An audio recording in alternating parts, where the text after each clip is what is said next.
রহমান রহিম। আল্লাহ সর্বশক্তিমান।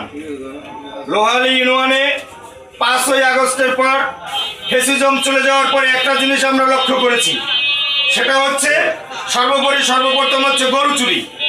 যে এই গরু চুরির অতিষ্ঠতে সাধারণ জনগণের ভোগান্তির কোনো শেষ নেই এবং তারা নিশ্চিতে ঘরে ঘুমাতে পারে না।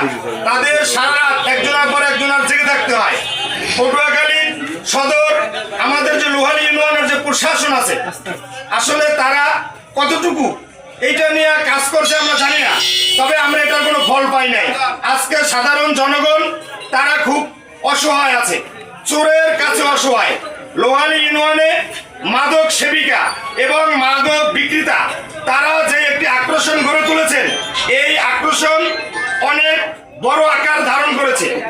আমরা ইতিপূর্বে আমাদের লোহালি ইউনিয়নের যে ব্যক্তিবর্গ আছেন, যারা নীতি নির্ধারক আছেন, তাদের এইটা নিয়ে কোনো রকম কোনো প্রতিক্রিয়া দেখি নাই।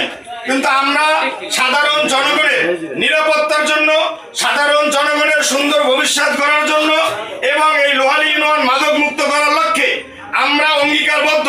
তাই আমরা প্রশাসনের প্রতি দৃষ্টি আকর্ষণ করব। লোহালি ইউনিয়নে এই গরু চুরি বন্ধ করতে হবে, সন্ত্রাসী কর্মকাণ্ড বন্ধ করতে হবে এবং মাদককে বন্ধ করতে হবে।